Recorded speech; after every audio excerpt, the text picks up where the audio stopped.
बातें मुलाकातें। इस कार्यक्रम में आज आपसे रूबरू हैं डॉक्टर विजेंद्र सिंह। डॉक्टर साहब संप्रति कुलपति के रूप में कार्य कर रहे हैं आचार्य नरेंद्र देव कृषि एवं प्रौद्योगिकी विश्वविद्यालय अयोध्या में। साथ ही साथ आप नव स्थापित होने वाले उत्तर प्रदेश के 5वें कृषि विश्वविद्यालय गौतम कृषि विश्वविद्यालय कुशीनगर के नोडल ऑफिसर का प्रभार आपके पास है। इसके पहले डॉक्टर साहब उत्तर प्रदेश कृषि अनुसंधान परिषद के महानिदेशक थे। बनारस स्थित भारतीय सब्जी अनुसंधान संस्थान के निदेशक थे। आदरणीय डॉक्टर साहब को कृषि अनुसंधान में बहुत सारे अवार्ड, बहुत सारी उपाधियां, बहुत सारे सम्मान प्राप्त हैं, जिनमें सबसे महत्वपूर्ण है Rafi Ahmed Kidwai award for outstanding research in agricultural science 2020 में आपको भारतीय कृषि अनुसंधान परिषद की तरफ से मिला था। फिर outstanding multidisciplinary team research award ये भी आपको मिला है ICAR की तरफ से 2003-2004 में। विज्ञान रत्न अवार्ड स्पेशल कंट्रीब्यूशन के लिए कृषि अनुसंधान के क्षेत्र में विशेष योगदान के लिए भी आपको मिला है। डॉक्टर LC सिक्का इंडोमेंट अवार्ड आपको मिला है। दर्जनों अवार्ड आपके पास हैं, इंटरनेशनल अवार्ड भी हैं और राष्ट्रीय बहुत सारे पुरस्कार से आपको अलंकृत और विभूषित किया जा चुका है। हम गर्व की अनुभूति कर रहे हैं कि आज डॉक्टर साहब हमारे आकाशवाणी स्टूडियो में हैं। डॉक्टर साहब आपका स्वागत है। धन्यवाद। डॉक्टर साहब बहुत सारी उपाधियां, बहुत सारे खिताब और कृषि अनुसंधान संस्थान में और कृषि विश्वविद्यालय में, मतलब यूँ समझिए कि कृषि के जितने भी क्षेत्र हैं कोई भी आपसे अछूता नहीं रहा। आपका एक बहुत ही महत्वपूर्ण योगदान रहा है हर एक क्षेत्र में। ये सब कुछ करने से पहले निश्चित रूप से आप एक कर्मयोगी के तौर पे आपने आपको साधा होगा, आपने एक ऊंचे सपने को देखा होगा, अपने सपनों की राह तय की होगी, एक कठिन राह रही होगी। तो आज हम अपने सुनने वालों को सबसे पहले ये बताना चाह रहे हैं कि आपने अपनी आरंभिक शिक्षा शुरू कहाँ से की? देखिए, मैं अपनी आरंभिक शिक्षा ग्रामीण अंचल, जहाँ हमारा गांव है, हमारा परिवार बहुत बड़ा था, जॉइंट फैमिली थी हम लोग की बचपन में। पिताजी 6 भाई थे। चूँकि 6 भाई थे तो बहुत बड़ी 40-50 लोगों की परिवार था। तो बचपन में जैसे ही मैं थोड़ा सा बड़ा हुआ तो हमको ननिहाल में भेज दिया गया। और वहाँ पर मैं बहुत बचपन के बाद नहीं जानता ही नहीं था कि हमारी माँ नानी है कि माँ। अपनी नानी को भी मैं माँ ही बोलता था। तो प्रारंभिक शिक्षा तो हमारे ननिहाल में हुई 8 तक। इसके बाद 10 भी मैं वहीं से बलिया में, उस समय तो मऊ का पार्ट है, थलईपुर में मैं लिया। और बलिया जिले में? हाँ, पहले थलईपुर बलिया जिले में था और अर्दौना गांव था, बलिया जिले का लास्ट गांव एक तरह से समझ लें। अब तो मऊ में आ गया। मैं वहीं से पढ़ा लिखा। इसके बाद इंटरमीडिएट उधर नहीं था, नज़दीक नहीं था और करीब करीब रोज़ जो है 10 किलोमीटर पैदल जाना पड़ता था, क्योंकि दूर गाँव था और बाढ़ का इलाका था तो कोई रास्ता भी नहीं था। 10 किलोमीटर जाना, 10 किलोमीटर आना। तो मैं हाई स्कूल पास किया। इंटरमीडिएट आ गया अपने गांव के बगल में रानीपुर में। हमारे परिवार में सभी लोग साइंस पढ़े थे जी। मैं पहला था। एग्रीकल्चर में पढ़ने के लिए कहा गया तो हमारे भाई लोग कहे कि भाई बहुत स्कोपिक है। मैं खूब रोया कि भाई सभी लोग साइंस पढ़ के अपने आगे बढ़ रहे हैं, हमको एग्रीकल्चर में पढ़ने के लिए बोल रहे हैं। लेकिन कहे कि नहीं, आगे भविष्य एग्रीकल्चर का है, तुम एग्रीकल्चर पढ़ो। फिर खैर कन्विंस हुए, एग्रीकल्चर पढ़े। तो हमारे पहला था इंटरमीडिएट में जो फर्स्ट क्लास फर्स्ट आया था मैं एग्रीकल्चर में। कोई वहाँ पर आया नहीं था। हमारा एडमिशन पंतनगर में हो गया था वेटनरी में जी। लेकिन मैं लेट पहुंचा, चूँकि गांव में हमको जो है पोस्ट था ही नहीं। तो दूसरे गांव से आते थे। अब जानते, पहले व्यवस्था ये थी कि 7-8 दिन का डाक इकट्ठा हो जाता था तो गांव में दूसरे गांव में लोग जाते थे। तो हमको लेट हो गया जाने में। वहाँ पर दूसरी लिस्ट निकल गई तो प्रोविजनल एडमिशन पंतनगर में हो गया। लेकिन उन्होंने प्रोविजनल ये कहा कि जब अगर सेकेंड लिस्ट में कोई सीट बचेगी तब मैं आपको रीटेक करूँगा, क्योंकि फर्स्ट लिस्ट में हमारा नाम था। अब जो एडमिशन नहीं लिए थे सेकेंड लिस्ट में हो गया। तो लेकिन सभी एडमिशन ले लिए। तो उन्होंने कहा कि बेटा तुमको तो मैं नहीं रख पाऊँगा, कहो तो तुमको एग्रीकल्चर में बिना अप्लाई किए मैं तुम्हारा BSc AG में एडमिशन कर देता हूँ। तो BSc AG वहाँ पर पंतनगर में पढ़ना बहुत कॉस्टली अफेयर था और मैं फिर पढ़ा नहीं। संजोग से उसी समय पहले ही हमको BHU का ऑफर मिल गया था, सेकेंड ईयर में डायरेक्ट एडमिशन का। क्योंकि BHU 4 ईयर डिग्री होता था, 3 ईयर, तो सेकेंड ईयर में डायरेक्ट एडमिशन मिल गया। तो मैं सीधे पंतनगर से आया और जो है BHU उतरा। और मैं कभी इसके पहले मैं गांव से कभी बाहर भी नहीं गया था। लेकिन पूछते पूछते BHU में गया एडमिशन वगैरह लेकर और BHU में सेकेंड ईयर में एडमिशन ले लिया और इसके बाद मैं वहीं पर पढ़ने लगा। तो इस तरह से हमारी प्रारंभिक शिक्षा जो है बलिया के थलईपुर गांव से थलईपुर अर्दौना के जो हमारे ननिहाल से शुरू हुआ और बनारस हिंदू यूनिवर्सिटी तक मैं आया और वहीं पर BSc AG, MSc AG और PhD तीनों शिक्षाएं हमने बनारस हिंदू यूनिवर्सिटी। डॉक्टर साहब, आपकी इस सफल यात्रा की बाकी बातें भी हम करेंगे, तब तक आपके पसंद का एक गीत हो जाए। क्या सुनना चाहेंगे आप? अब देखिए, गीत वगैरह तो मैं आपको बता दूं, बचपन से कुछ ऐसा रहा, फिर मैं रिसर्च में आ गया, इंडियन एग्रीकल्चर रिसर्च सर्विसेज से था, तो मैं तो यही हमेशा गुनगुनाता था, अरे मेरे वतन के लोगों जरा याद करो कुर्बानी अगर हो जाए। आइए सुनते हैं डॉक्टर साहब के पसंद का ये देशभक्ति गीत, अरे मेरे वतन के लोगों जरा याद करो कुर्बानी।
जो शहीद हुए हैं उनकी जरा याद करो कुर्बानी।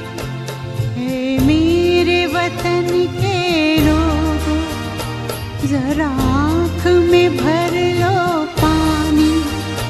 जो शहीद हुए हैं उनकी जरा याद करो कुर्बानी। तुम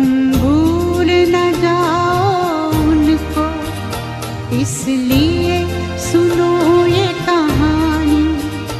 जो शहीद हुए हैं उनकी जरा याद करो कुर्बानी।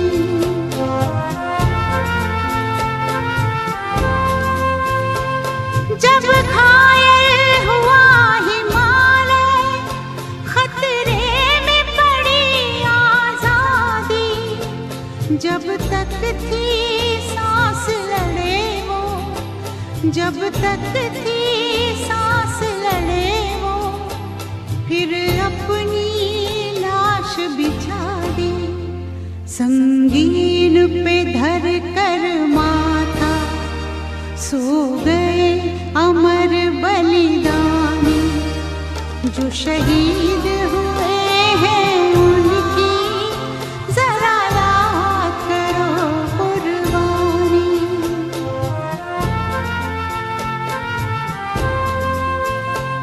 जब देश में थी दिवाली, वो खेल रहे थे होली।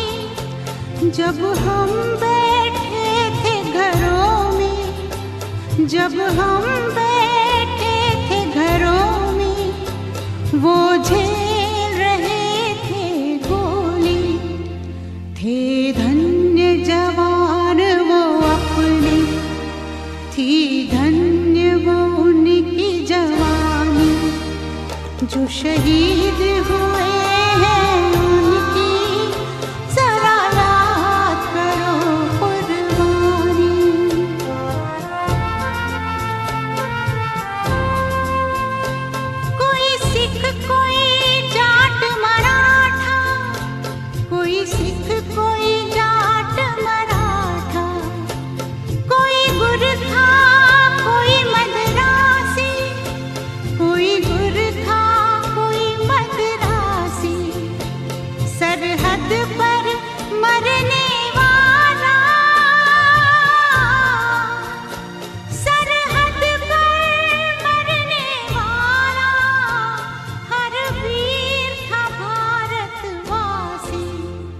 जो खून गिरा पर्वत पर वो खून था हिंदुस्तानी, जो शहीद हुए हैं उनकी जरा याद करो कुर्बानी। डॉक्टर विजेंद्र सिंह, कुलपति आचार्य नरेंद्र देव कृषि एवं प्रौद्योगिकी विश्वविद्यालय अयोध्या, हमारे साथ हैं। आज डॉक्टर साहब बहुत सारी समितियों के चेयरमैन के तौर पर कार्य कर रहे हैं, जिनमें एक कमेटी है एग्रीकल्चर यूनिवर्सिटी एसोसिएशन, जिसके चेयरमैन हैं, cereal system initiatives for South Asia and its KVK, इसके भी आप चेयरमैन हैं। साथ ही साथ peer review team of ICAR for accreditation of MS Swaminathan school of agriculture Bhubaneswar, Odisha के भी चेयरमैन हैं। बहुत सारी नियामक संस्थाओं के अधिष्ठाता अध्यक्ष के रूप में आप कार्य कर रहे हैं। कुल मिलाकर के इस देश की कृषि क्षेत्र में एक नई दिशा देने का संकल्प है आपका, और इस संकल्प यात्रा को हम आगे जारी रखते हुए हम आपसे ये पूछना चाहते हैं कि आप काशी हिंदू विश्वविद्यालय में पहुंच तो गए, लेकिन वहां से कृषि वैज्ञानिक बनने की राह कैसे चुनी? देखिए, BHU में बहुत बड़े विद्वान लोग वहाँ होते थे। जब मैं BSc पढ़ा तो मैं आपको बता दूं, हमारी जीवन की संघर्ष की भी कहानी है। आई साइट हमारी चली गई थी, फिर भी मैं संघर्ष करते हुए पढ़ा। तो फिर ये हुआ कि आप BSc के आगे मत पढ़िए, लेकिन मैंने कहा कि नहीं, हमें पढ़ाई कंटिन्यू रखना है, और MSc किया, और फिर हमने PhD में रजिस्ट्रेशन लिया। उस समय इंडियन एग्रीकल्चर रिसर्च सर्विसेज एक बहुत बड़ा जो है प्रेस्टिजियस था, एक साइंटिस्ट बनना। हमारा सपना था क्लास 1 ऑफिसर होकर ही यूनिवर्सिटी से निकलना। तो मैं उसमें इंडियन फॉरेस्ट सर्विसेज के लिए फार्म मंगवाया। फिर इंडियन एग्रीकल्चर रिसर्च सर्विसेज में हमारा सिलेक्शन हो गया। वो फार्म मैं अपने जो बैचमेट था उसको दे दिया, और वो संयोग से इंडियन फॉरेस्ट सर्विसेज में उसका सिलेक्शन भी हो गया। और मैं पहली पोस्टिंग जो है शिलांग में थी।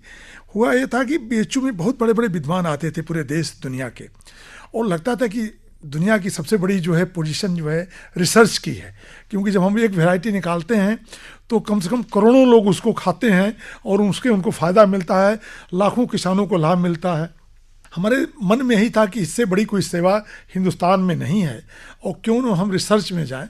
और ईश्वर ने ऐसी हमें प्रेरणा दी, और मैं सिलेक्शन भी हुआ, और पहली पोस्टिंग हमको शिलांग मिला।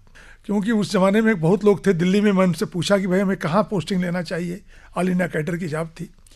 तो उन्होंने हमारे एप्लीकेशन फॉर्म में उसमें ये लिखा था कि अगर आप 3 साल NEH रीजन में सर्विस नहीं करेंगे तो आगे के प्रमोशन आपको नहीं मिलेंगे। तो उस समय मैं बैचलर था, तो ये हुआ कि पहले ही शिलांग चला जाऊँ, डिफिकल्ट एरिया ही मैं कर लूँ। और उस समय शिलांग और बोडोलैंड पूरा इंसर्जेंसी थी। 86 के दशक में आप देखेंगे तो NEH में पूरा हर तरफ से बहुत ही प्रॉब्लम थी, चाहे त्रिपुरा हो, मिजोरम हो, नागालैंड हो, इवन दो असम में हो, हर जगह थी। लेकिन मैं बाई चॉइस चुना वहाँ। डॉक्टर साहब, आप तो साइंटिस्ट बन गए, लेकिन इस जीवन यात्रा में आपकी सहधर्मिणी कब मिली? जब मेरा जो है सिलेक्शन हो गया, तो जानते हैं कि गाँव में हम लोग ग्रामीण अंचल के हैं, और उस ज़माने में किसी बच्चे की इतनी हिम्मत नहीं होती कि हमें कहाँ शादी करना है, क्या करना है। तो पेरेंट ने जहाँ तय कर दिया, तो उसके साथ ये था कि इसको जो है, चूँकि मैं शिलांग में था, कौन देखे, तो हमारी नानी को बताया गया कि जो नानी कहती, क्योंकि मैं अपने ननिहाल में था, ये उनकी बात काट नहीं सकते हैं। तो हमारी नानी को बुलाकर हमारी वाइफ जो होने वाली थी उसको दिखाया गया। अच्छा, उस समय फ़ोन भी नहीं होता था कि कोई जो है मोबाइल से कोई फ़ोन पर बात करे। तो यहाँ से चिट्ठी लिख कर गई कि नहीं, आपकी नानी देख ली हैं, उन्होंने हाँ कह दिया है। तो मैं कहा कि जब नानी कह दी है तो नहीं करने का प्रश्न ही नहीं है।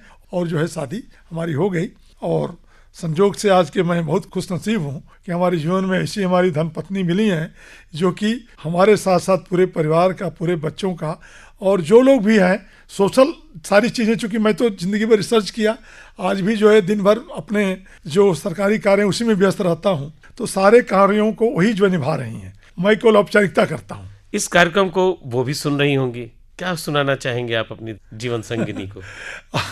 जो उनको पसंद है वही गाना जो है मैं आपके सामने जो है प्रस्तुत करूँगा। जो तुमको हो पसंद? हाँ, जो तुमको हो पसंद, वही बात कहेंगे। वही बात कहेंगे। जो तुमको हो पसंद वही बात कहेंगे।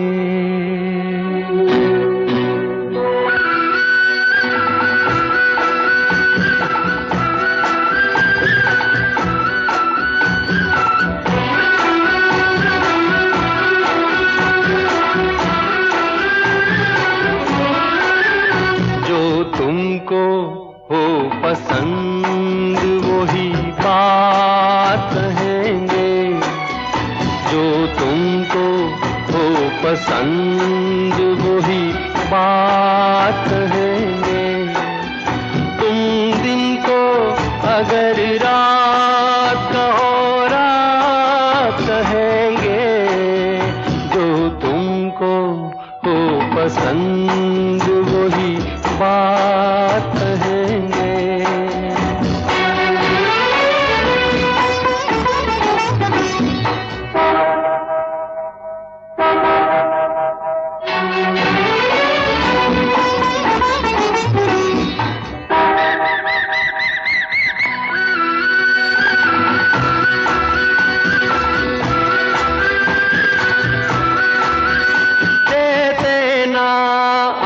साथ तो मर जाते हम सभी के, दे देना आप साथ तो मर जाते हम सभी के। पूरे हुए हैं आपसे अरमान जिंदगी के, हम जिंदगी को आपकी, हम जिंदगी को आपकी, हम जिंदगी को आपकी सौगात कहेंगे। तुम दिन को अगर रात कहो रात कहेंगे, जो तुमको हो पसंद वही बात कहेंगे।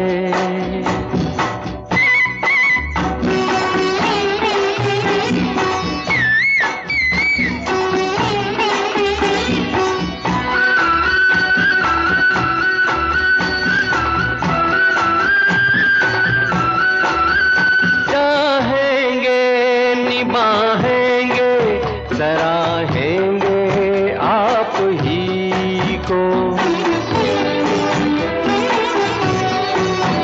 चाहेंगे निभाएंगे सराहेंगे आप ही को। आँखों में नम है जब तक देखेंगे आप ही को, अपनी जुबां से आपके, अपनी जुबां से आपके, अपनी जुबां से आपके जज्बात कहेंगे। तुम दिन को अगर रात कहो रात कहेंगे, जो तुमको हो पसंद वही बात कहेंगे, जो तुमको हो पसंद वही बात कहेंगे।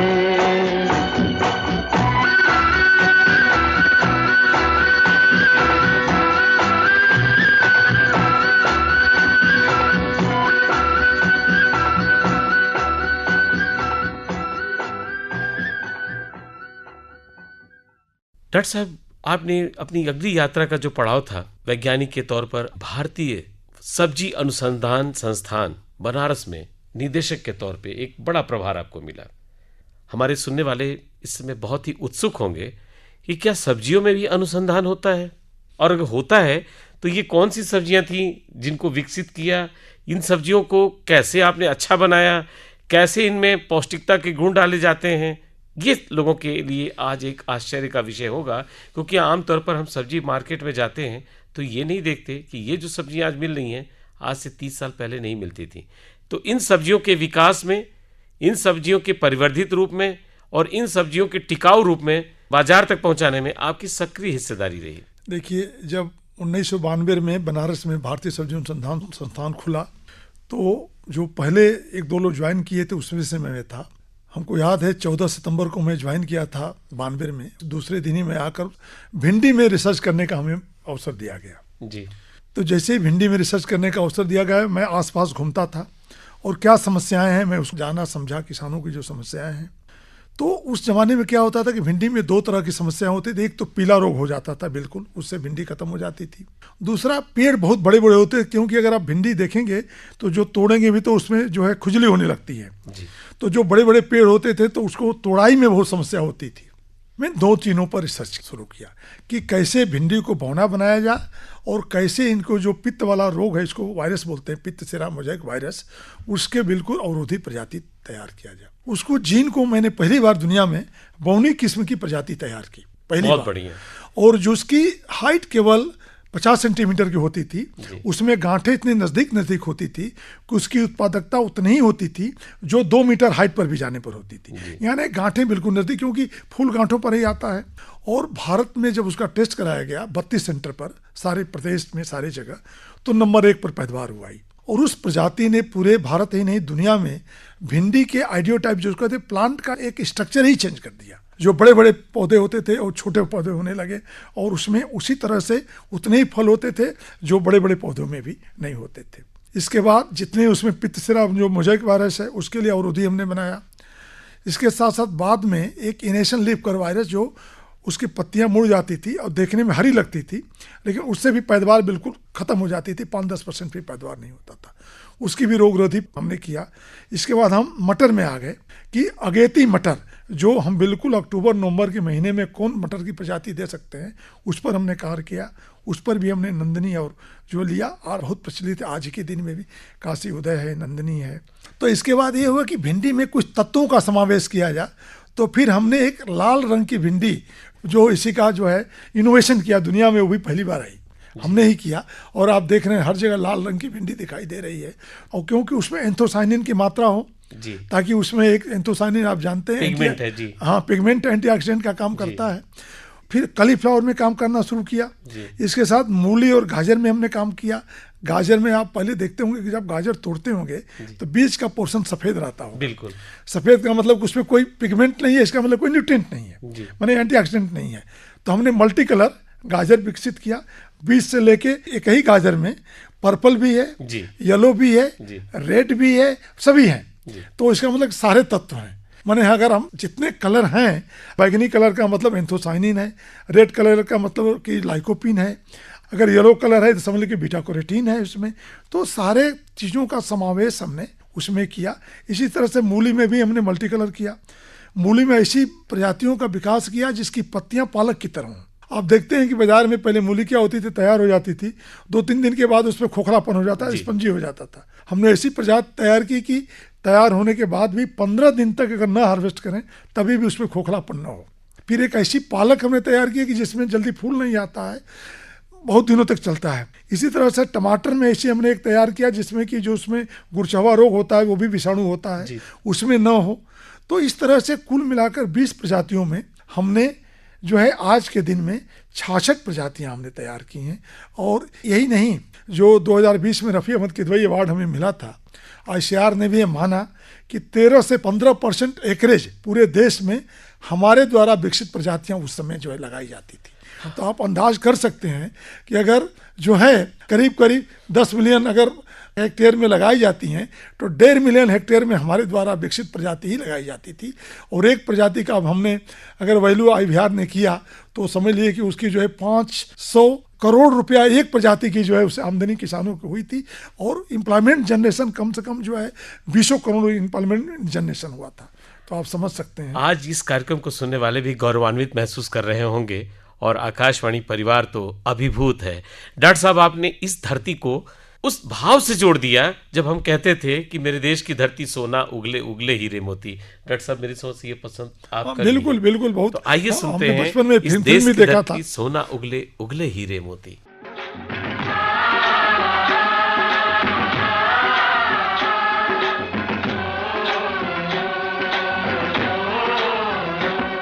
मेरे देश की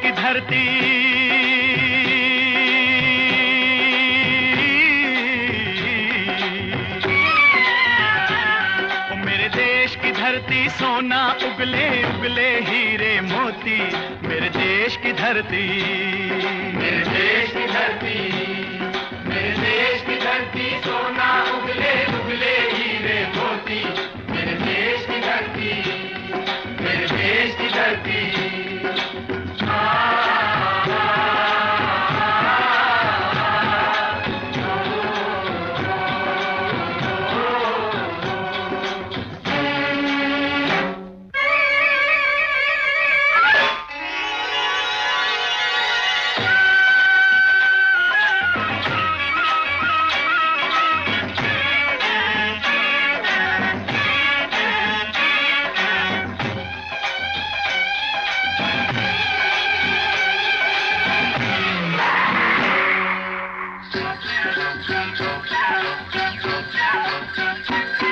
बैलों के गले में जब घुंघरू जीवन का राग सुनाते हैं, जीवन का राग सुनाते हैं, गम को दूर हो जाता है, खुशियों के कमल मुस्काते हैं, खुशियों के कमल मुस्काते हैं।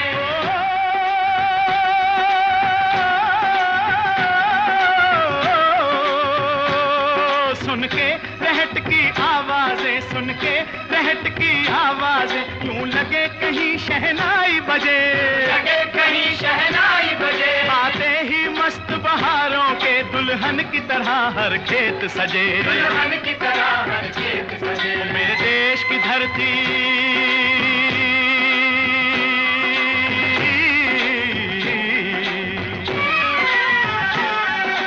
देश की धरती सोना उगले उगले हैं हीरे मोती, मेरे देश की धरती, मेरे देश की धरती।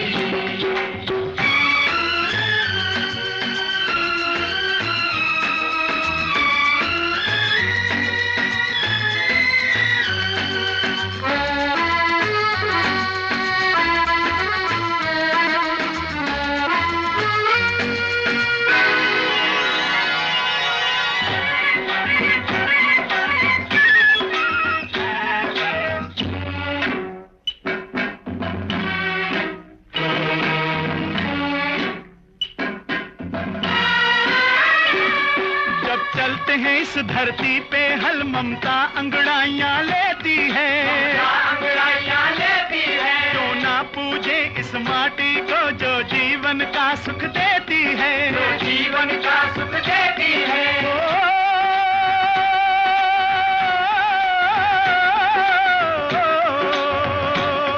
इस धरती पे जिसने जन्म लिया, इस धरती पे जिसने जन्म लिया, उसने ही पाया प्यार तेरा, पाया प्यार तेरा। यहाँ अपना पराया कोई नहीं, यहाँ अपना पराया कोई नहीं है, सब पे माँ उपकार तेरा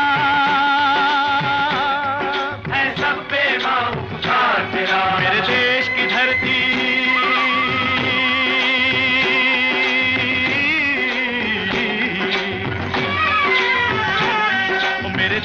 धरती सोना उगले उगले हीरे मोती, मेरे देश की धरती, मेरे देश की धरती।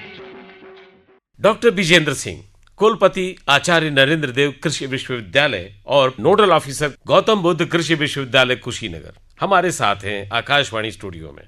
अभी आपने सुना कि सब्जी की वो बहुत सारी प्रजातियां जिनको देख के हमारा मन प्रफुल्लित हो जाता है, और बीटा कैरोटीन और लाइकोपीन जैसे शब्द और एंथोसाइनिन, ये जो शब्द हैं, ये दिमाग में आते ही लगता है कि सचमुच इन सब्जियों के वजह से हम ना सिर्फ रोग प्रतिरोधक क्षमता विकसित कर सकते हैं, बल्कि हम अपने शरीर को बलिष्ठ और पुष्ट भी बना लेते हैं। कैंसर रोधी तत्व भी हमारे शरीर में मिलता है इन सब्जियों से। देखिए, मैं तो ईश्वर पर भरोसा रखता हूँ, अपने परिश्रम पर भरोसा रखता हूँ। कहने की बात नहीं है, मैं करता गया और लोग जो है हमारे लिए तैयार होते गए।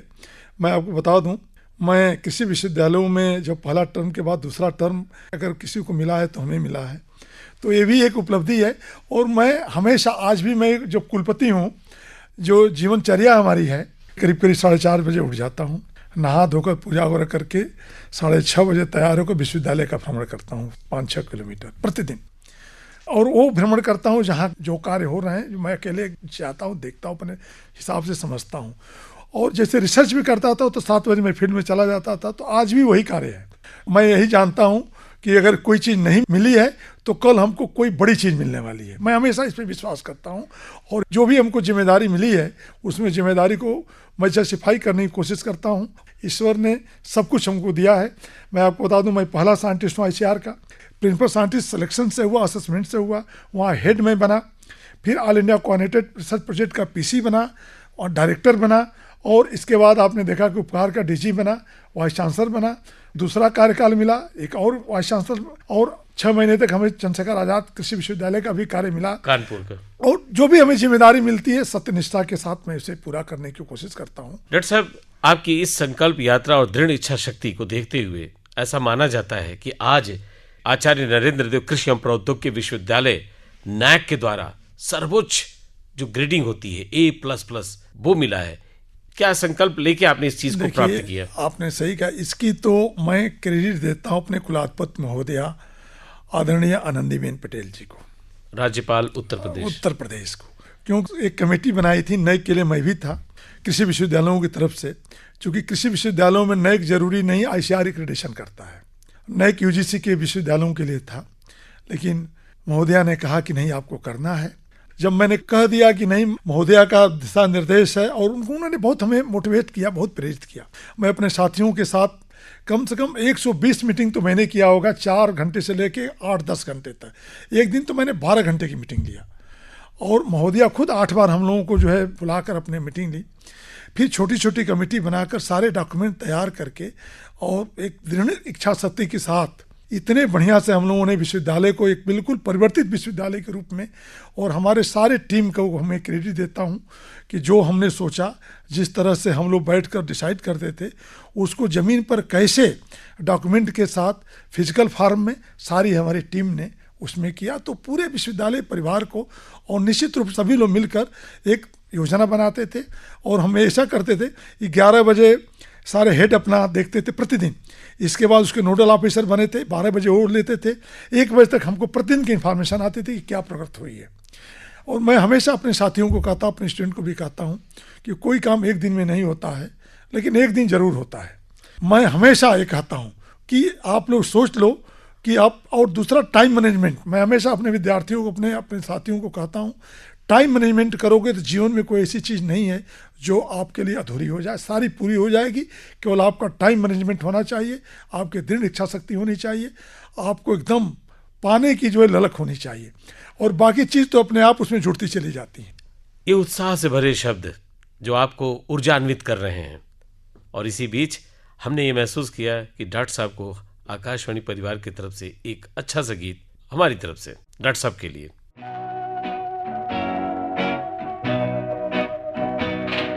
हरी हरी वसुंधरा पे नीला नीला ये गगन, कि जिस पे बादलों की पालकी उड़ा रहा पवन। दिशाएं देखो रंग भरी, दिशाएं देखो रंग भरी, चमक रही उमंग भरी। ये किसने फूल फूल पे, ये किसने फूल फूल पे किया सिंगार है। ये कौन चित्रकार है, ये कौन चित्रकार, ये कौन चित्रकार है। ये कौन चित्रकार है, ये कौन चित्रकार।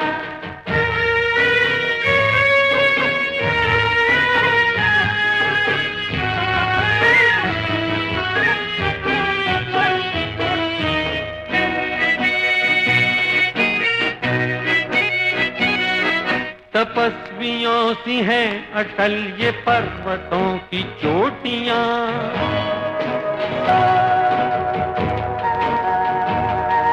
ये सर्प सी घुमेरदार घेरदार घाटियां।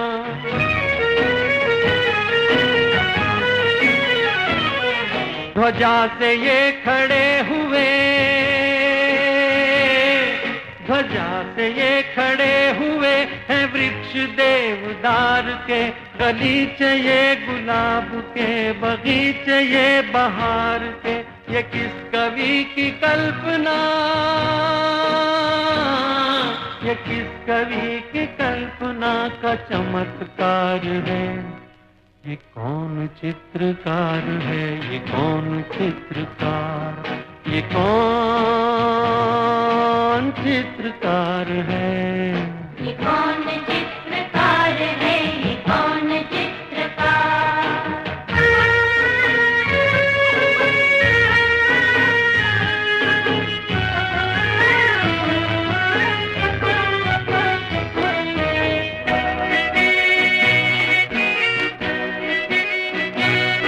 कुदरत की इस पवित्रता को तुम निहार लो।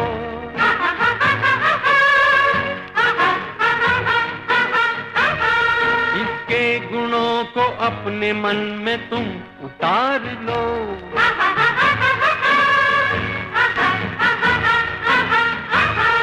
चमका लो आज लालिमा, चमका लो आज लालिमा अपने ललाट की, कण कण से झांकती तुम्हें छवि विराट की। अपनी तो आंख एक है,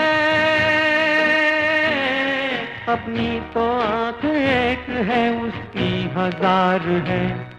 ये कौन चित्रकार है, ये कौन चित्रकार, ये कौन चित्रकार है। ये कौन चित्रकार है, ये कौन चित्रकार, ये कौन चित्रकार है, ये कौन चित्रकार। हमारे साथ हैं आचार्य नरेंद्र देव कृष्ण प्रौद्योगिकी विश्वविद्यालय के कुलपति डॉक्टर विजेंद्र सिंह जी। आमतौर पे मुझे ऐसा महसूस होता है कि जब आप किसी जगह सरकारी सेवा में अगर हैं, बहुत सारे लोग तो मान लेते हैं बात आपकी, सहज भाव में स्वीकार कर लेते हैं, लेकिन जहाँ सभी विद्वान हों, जहाँ सभी अपने अपने तार्किक क्षमता को लेकर खड़े हो जाते हैं, तो इनको समझाने और इनका नेतृत्व करने में आपको कितनी असहजता कभी कभी होती है? देखिए, मैं खुद कोई भी कार्य किसी को जो देता हूँ उसमें स्वयं इन्वॉल्व हो जाता हूँ, और जब मैं इन्वॉल्व हो जाता हूँ तो मैं केवल कहता ही नहीं हूँ, कोशिश करता हूँ कि करके दिखा दूँ।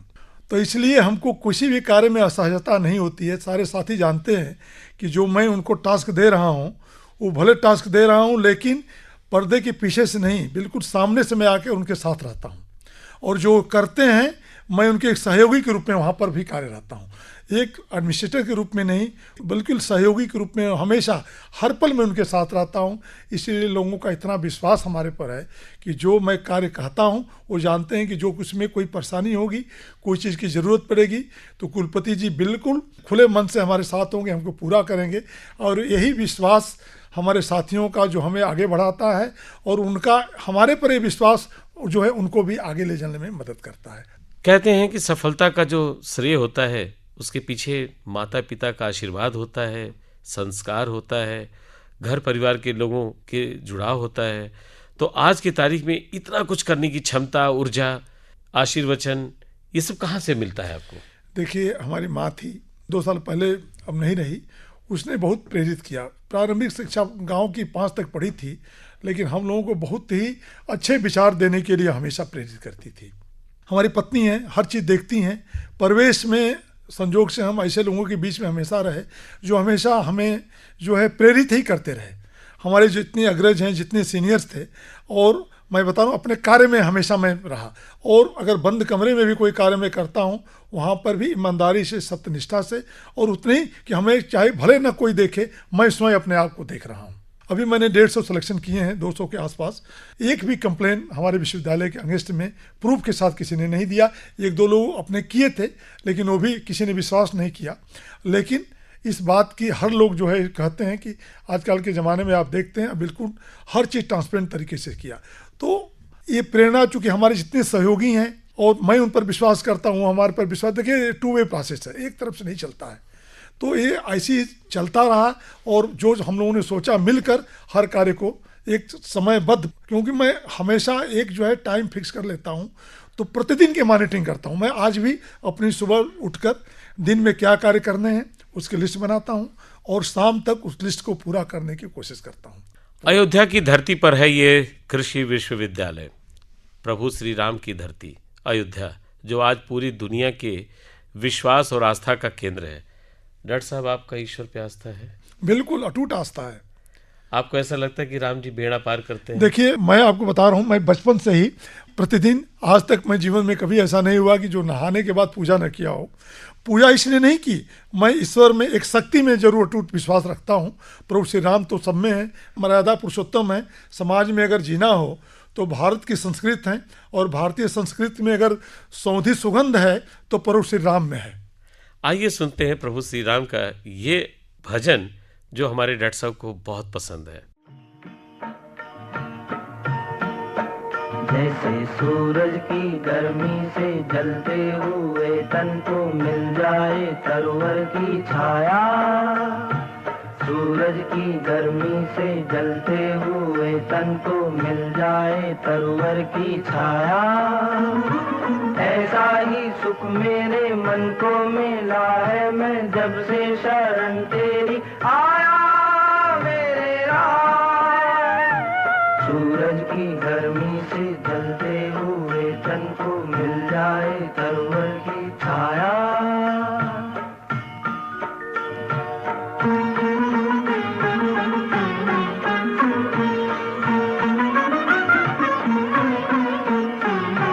भटका हुआ मेरा मन था, कोई मिलना रहा था सहारा।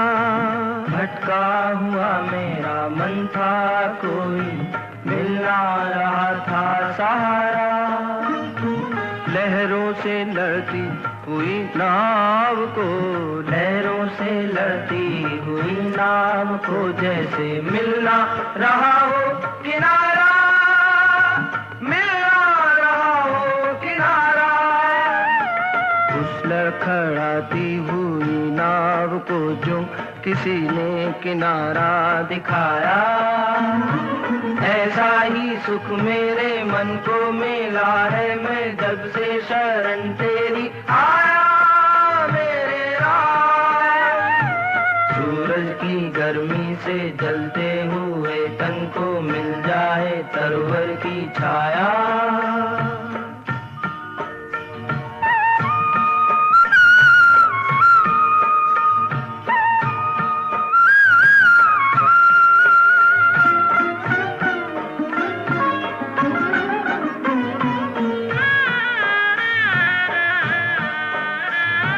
शीतल बने आग चंदन के जैसी, राघव कृपा हो जो तेरी, राघव कृपा हो जो तेरी। उजियाली पूनम की हो जाए रातें, ज्योति अमावस अंधेरी। उजियाली पूनम की हो जाए रातें, ज्योति अमावस अंधेरी, अमावस अंधेरी। युग युग से प्यासी मरुभूमि ने जैसे सावन का संदेश पाया, ऐसा ही सुख मेरे मन को मिला है, मैं जब से शरण तेरी आया मेरे राम।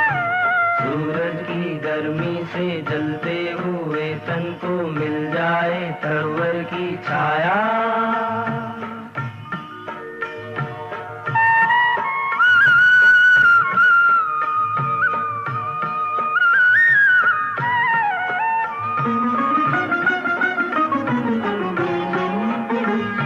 राह की मंजिल तेरा मिलन हो, उस पर कदम मैं बढ़ाऊं।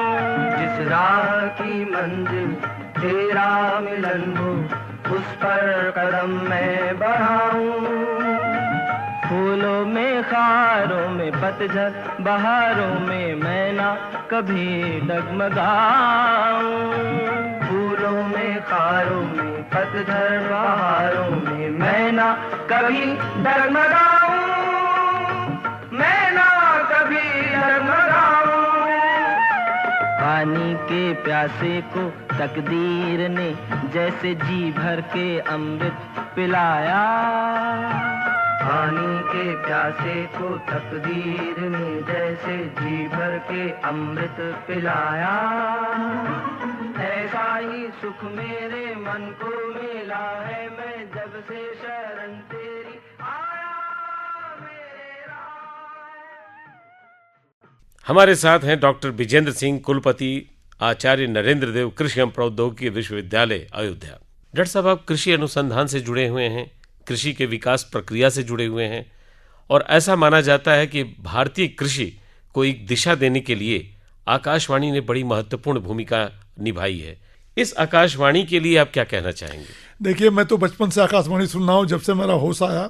और अगर आप देखेंगे, हम लोग तो पूर्वांचल के रहने वाले हैं, ये कृषि सघन कार्यक्रम आता था बहुत बचपन में जब हम लोग थे, और उस समय इंटेंसिव एग्रीकल्चर पर आता था।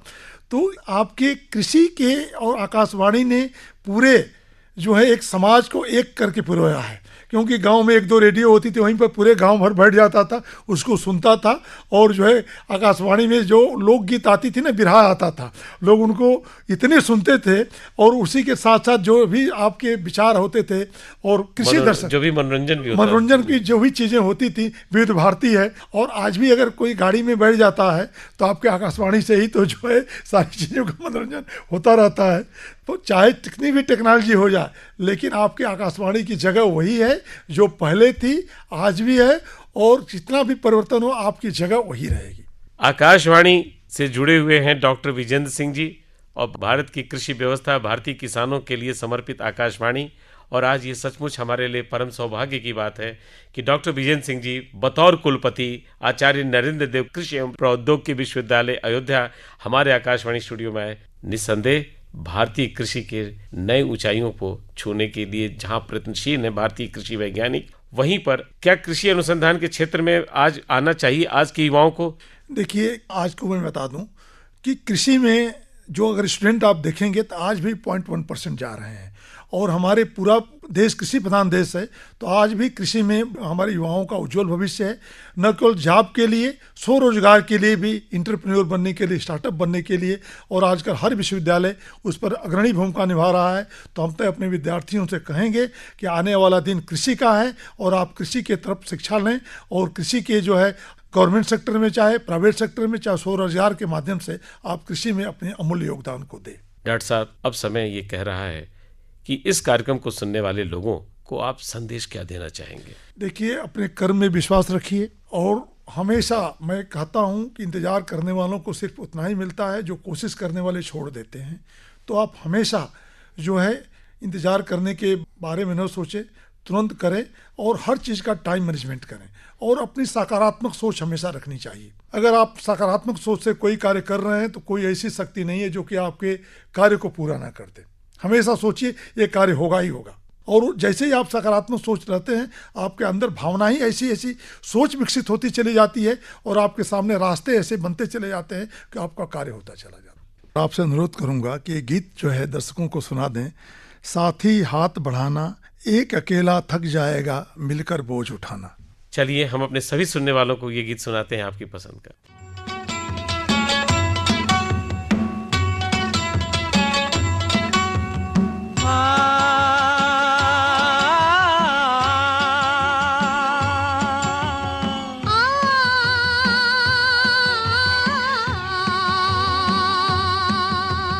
साथी हाथ बढ़ाना साथी रे, साथी हाथ बढ़ाना साथी रे, साथी हाथ बढ़ाना साथी रे, साथी हाथ बढ़ाना साथी रे, साथी हाथ बढ़ाना साथी रे, साथी हाथ बढ़ाना साथी रे, साथी हाथ बढ़ाना, साथी हाथ बढ़ाना, एक अकेला थक जाएगा, मिलकर बोझ उठाना।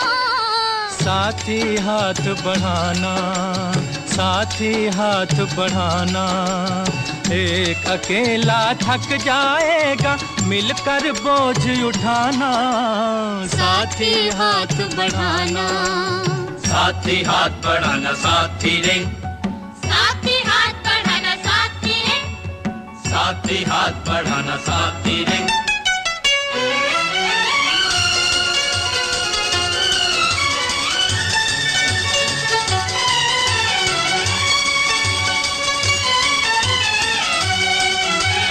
हम मेहनत वालों ने जब भी मिलकर कदम बढ़ाया, सागर ने रास्ता छोड़ा, पर्वत ने शीश झुकाया।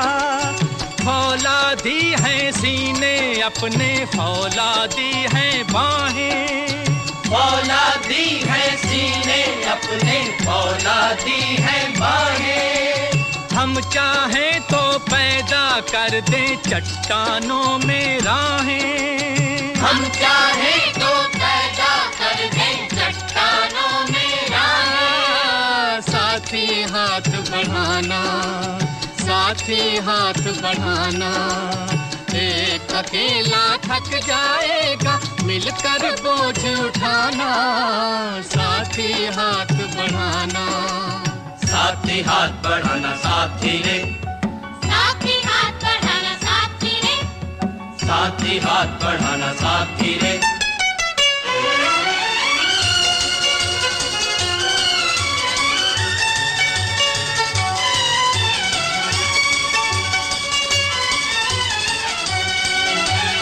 मेहनत अपने लेख की रेखा, मेहनत से क्या डरना, कल गैरों की खातिर की आज अपनी खातिर करना। अपना सुख भी एक है साथी, अपना दुख भी एक, अपना सुख भी एक है साथी, अपना दुख भी एक, अपनी मंजिल सच की मंजिल, अपना रास्ता नेक, अपनी मंजिल सच की मंजिल, अपना रास्ता ने। साथी हाथ बढ़ाना, साथी हाथ बढ़ाना, एक अकेला थक जाएगा, मिलकर बोझ उठाना। साथी हाथ बढ़ाना, साथी हाथ बढ़ाना साथी रे, साथी हाथ बढ़ाना साथी रे, साथी हाथ बढ़ाना साथी रे। डॉक्टर विजेंद्र सिंह जी कुलपति आचार्य नरेंद्र देव कृषि एवं प्रौद्योगिकी विश्वविद्यालय और उत्तर प्रदेश सरकार द्वारा स्थापित होने वाले प्रदेश के 5वें कृषि विश्वविद्यालय के नोडल ऑफिसर के तौर पर भी आप काम कर रहे हैं और अपने व्यस्ततम समय में से आपने थोड़ा सा समय निकाला और आज हमारे आकाशवाणी स्टूडियो में आप आए। इसके लिए आकाशवाणी परिवार आपका आभारी है। हम कृतज्ञता ज्ञापित करते हैं आपके प्रति कि आपने अपने बहुमूल्य समय में से थोड़ा सा समय दिया हमारे सुनने वालों के लिए। बहुत बहुत धन्यवाद।